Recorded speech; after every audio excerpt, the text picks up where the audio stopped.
Kenyans living in the diaspora have yet again threatened to sue the government for locking them out of next year's general election. Now, this comes after the Independent Electoral and Boundaries Commission Chairman Issack Hassan said that IEBC will only register Kenyans living in the East African community. IEBC says conducting the exercise in the wider diaspora would be costly and cumbersome. KTN's Catherine Omwando has the latest on this development. Kenyans living in the diaspora had their hopes dashed when the Independent and Electoral Boundaries Commission's chairman Issack Hassan confirmed that IEBC will not register Kenyan voters living outside the East African community. One of the major reasons is that it would be a logistical nightmare for IEBC and those in the diaspora. Of course, implementing diaspora registration in foreign countries, there are logistical problems, and so it's a big challenge, and of course it's involving also economically.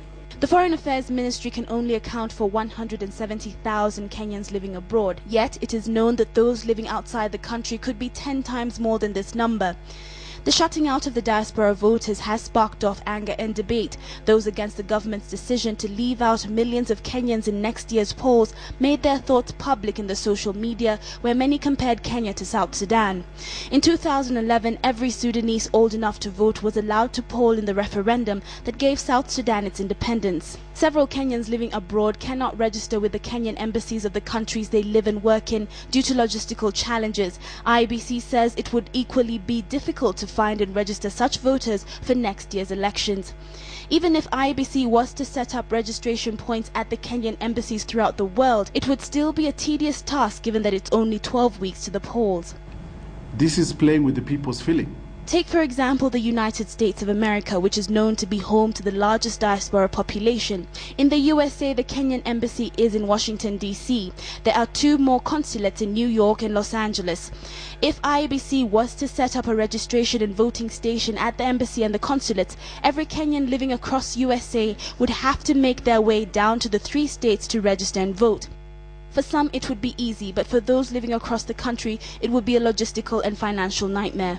Thank you. By allowing those living in Tanzania, Uganda and Rwanda to vote, IEBC could be using this as a learning curve to ensure that all Kenyans in the diaspora vote in the following general elections, projected to be in 2017. Some Kenyans living abroad have threatened to sue the government for not letting them exercise their rights to equal suffrage. 2 weeks ago, the High Court threw out a similar case. What the court said is that, and what the Constitution of Kenya says is that diaspora voting must be realized progressively. What it means is that it can't be realized at one go. And progressively means that, you know, the drafters of the Constitution knew that in the first election there would be challenges in implementing diaspora voting. Kenyans in East Africa will have a chance to register as voters from Monday. The registration process has reached midway. IEBC still hopes to register an approximate 18 million voters by the time the process is concluded. Catherine Omwando, KTN.